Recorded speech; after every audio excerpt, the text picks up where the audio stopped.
On September 11, 1967, on the last night of a recording session at RCA Studio B in Nashville, Tennessee, Elvis Presley walked away from the microphone stand, sat down at the piano, and asked for the lights to be turned down. Nobody had planned this. There was no arrangement written, no key agreed upon, no producer instruction, no signal to the musicians, no discussion about what was about to happen. He simply sat down at the piano in a darkened room and started playing a song he had loved since he was a boy in Tupelo. He played it over and over, not pausing between takes, not stopping to confer with anyone, just repeating it endlessly, driving every bit of emotion from the song, seemingly lost in his own world. The musicians in the room did the only thing they could do. They fell in line behind him and tried to keep up. Felton Jarvis stood in the control booth and let the tape roll. What happened in that darkened studio on the last night of that Nashville session earned Elvis a Grammy nomination and became one of the most described moments in his entire recording career. Not because of how it was arranged, there was no arrangement. Not because of how it was produced, Felton Jarvis had to splice 2 separate takes together just to get a master that could be released. Because of what is audible in the room when the lights go down and a man stops performing and starts telling the truth. This is the story of September 11th, 1967, the song Elvis recorded that night, and what the people in that studio witnessed that nobody was supposed to see. You'll Never Walk Alone was written in 1945 by Richard Rodgers and Oscar Hammerstein II for their Broadway musical Carousel. The musical is about a man named Billy Bigelow, a carousel barker who dies and is given one day to return to Earth to make things right with the daughter he never knew. The song appears at the end of the second act, sung to Billy's daughter, Julie, by a woman named Nettie Fowler, who is trying to tell the girl that grief is not the end, that you walk through a storm and you keep walking, that at the end of the road there is a golden sky and the sweet silver sound of a lark. It is a song about endurance, about walking through the worst thing and coming out the other side with your head up. Rodgers and Hammerstein did not write it as a gospel song. They wrote it as a show tune for a Broadway musical about a dead man and his daughter. But from the moment it was first performed, something in it refused to stay inside the category it had been placed in. It was too large for that, too direct. It crossed from theater into the church, and then from the church into the stadium, and then from the stadium into every human situation where someone needed to be told they were not alone. Jerry and the Pacemakers recorded it in 1963 and had a #1 hit in the United Kingdom. Liverpool Football Club adopted it as their anthem, and the Anfield crowd sang it so often and with such force that it became inseparable from the club. To this day, 60 years later, 45,000 people stand in that stadium and sing it together before every home match. Elvis had known the song long before any of that. He had heard it through gospel artists he loved, and it had lodged somewhere deep in him the way certain songs do when you are young enough that music goes in without a filter. He had sung it privately, in the ways you sing things you love before you have a reason to record them. By September of 1967, he had a reason. On May 1st, 1967, 4 months before that Nashville session, Elvis Presley had married Priscilla Beaulieu at the Aladdin Hotel in Las Vegas. From the outside, it was the completion of a story. The girl he had met in Germany in 1959 when she was 14 and he was 24. The years of long distance, the move to Graceland, the private high school in Memphis. 8 years of all of that, and then the wedding. And then the honeymoon in Palm Springs, and then the reception for family and friends back at Graceland on May 29th. From the inside, Elvis Presley in the summer of 1967 was a man running out of runway. He had made 30 films in 11 years. 30. The last dozen or so had been, by his own description and by the description of every critic who reviewed them, almost unwatchable. He had said to director Steve Binder, who would produce the 1968 comeback special, that if he didn't do something soon, he was going to be dead artistically. He used those exact words, dead artistically. He had not had a top 10 single in 2 years. The music he was being asked to record for the film soundtracks was, in many cases, music that embarrassed him. He was 32 years old, and he was famous enough that people would follow him anywhere, and the place they were following him was somewhere he did not want to go. He had also just gotten married, which should have been the uncomplicated part, but Elvis's life had never permitted uncomplicated. The Memphis Mafia traveled with him everywhere. His schedule was Parker's schedule. The honeymoon was 2 days in Palm Springs. Priscilla, who had reorganized her entire life around his world, was now his wife, and she was about to discover that being his wife meant navigating the same isolation she had navigated as his girlfriend, only now with a ring. And underneath all of it, 3,000 feet down, in the place where Elvis kept the things he couldn't speak about, Gladys was still dead. She had been dead for 8 years. The wound had never closed. It would never close. It was just there, always, the permanent absence of the one person who had understood him before the world decided what he was supposed to be. He came to Nashville in September of 1967 to record. The session ran for 2 days. He recorded song after song in the way he always recorded, professionally, working take after take until something locked in. But on the last night, something else happened. The session musicians assembled at RCA Studio B on the night of September 11th knew Elvis well. Scotty Moore was there on guitar. Scotty had been at Sun Records in 1954, had been there for That's All Right Mama, had been there for the entire beginning of everything. DJ Fontana on drums, Floyd Kramer on piano, though on this particular song, Elvis would take the piano himself. Bob Moore on bass, Charlie McCoy on organ, the Jordaners on backing vocals.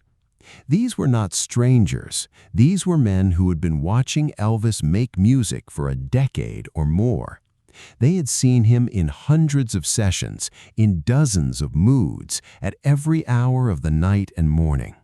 They knew the difference between Elvis recording and Elvis feeling something. Mike Cimicata and Ernst Jorgensen, who wrote the sleeve notes for the 2009 gospel compilation I Believe, documented what happened that night. Their account is the clearest record of what the room contained. On the last night of the sessions, they wrote, Elvis sat down at the piano and asked for the lights to be turned down. He started playing You'll Never Walk Alone over and over, not pausing between takes, just endlessly repeating, driving every bit of emotion from the song, seemingly lost in his own world. There was no arrangement. The official Elvis Presley website record of the session states it plainly. There was no time for an arrangement. He simply sang the song over and over again, and everyone else did the best they could to fall in line. Think about what that means in a professional recording studio. A producer in the booth, session musicians who have been paid and scheduled for a specific night of work, a microphone, a tape rolling, and the artist sits down at the piano without warning, turns the lights down, and starts playing something that was not on the schedule, not discussed, not arranged, just plays it over and over, lost in it. Nobody stopped him. Nobody said the session was over, or that they needed to talk about the key, or that there was no budget for this, or that it wasn't what they had come to Nashville to record. Felton Jarvis stood in the control booth and let the tape run. Felton Jarvis was, by every account from every musician who worked with him, a producer who understood what you don't interfere with. He had been producing Elvis since 1966 and would continue until Elvis died in 1977. He knew the difference between an artist doing his job and an artist doing something that had nothing to do with the job anymore.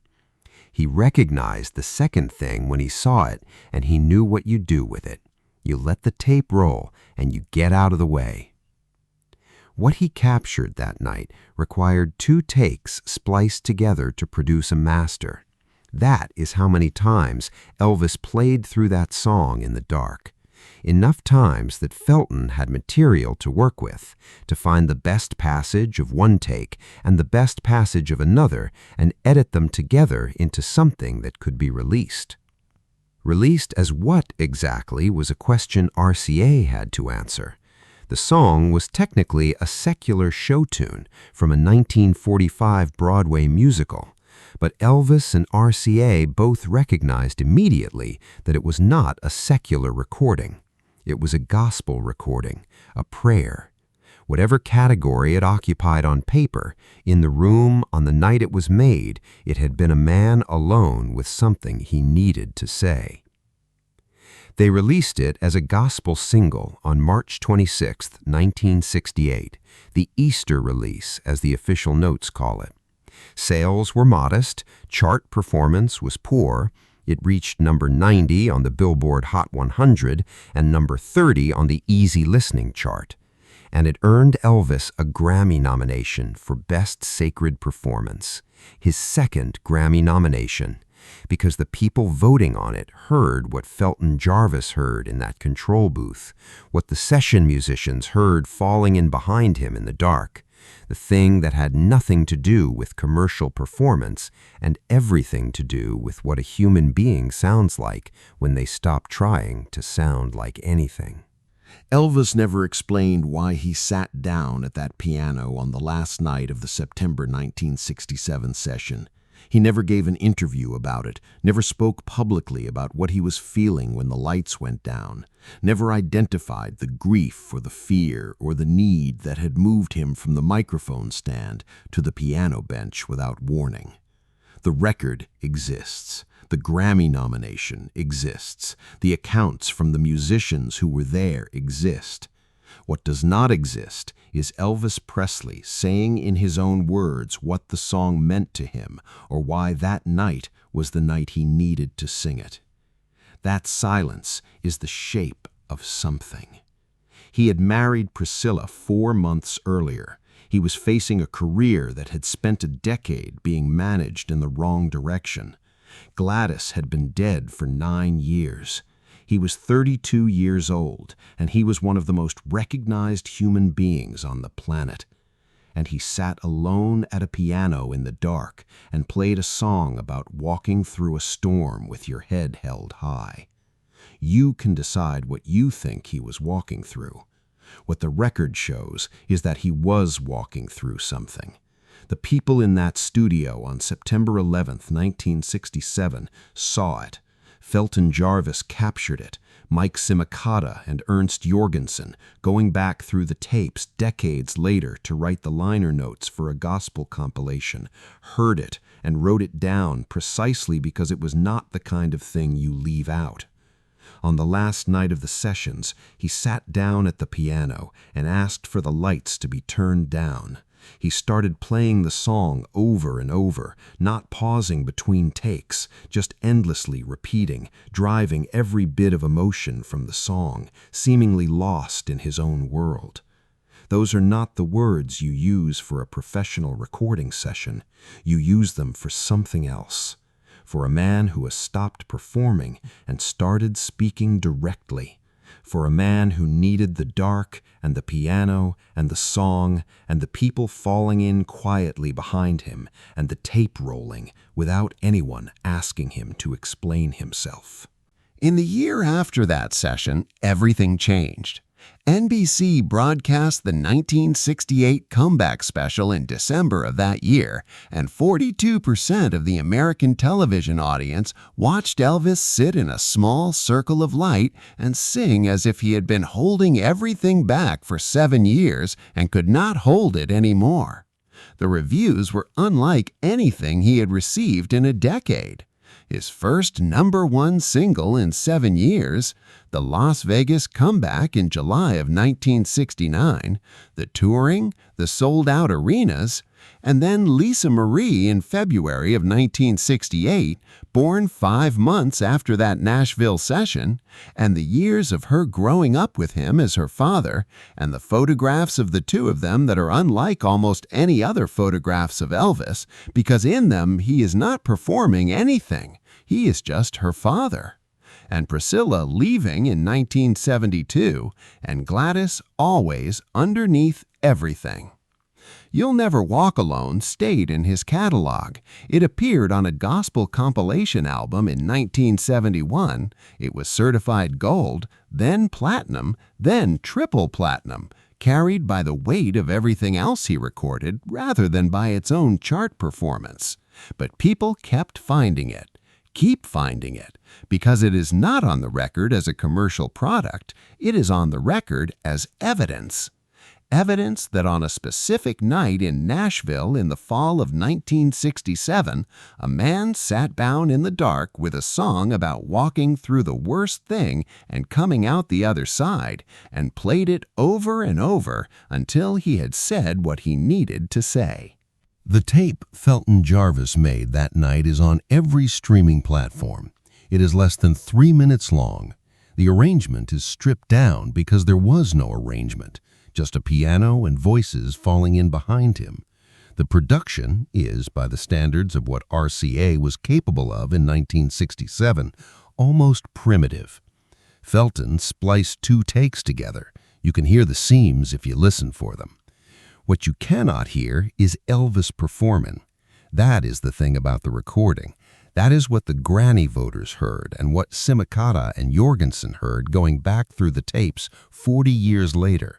The absence of performance, the absence of the public man who had been Elvis Presley for 13 years by that point, who knew exactly what an audience wanted and how to give it to them. The man in that recording is not giving anyone anything. He is taking something for himself, using the song the way you use a song when no one is supposed to be watching. He asked for the lights to be turned down, and Felton Jarvis turned them down and let the tape run. And what got captured was something that was never meant for an audience. It was meant for the dark. That is probably why it still sounds the way it sounds, why it earned a Grammy nomination for a man who had won 3 Grammys in his career, all of them for gospel, because the people voting on it heard what was in the room that night and knew there was only one category for it. Go find the recording.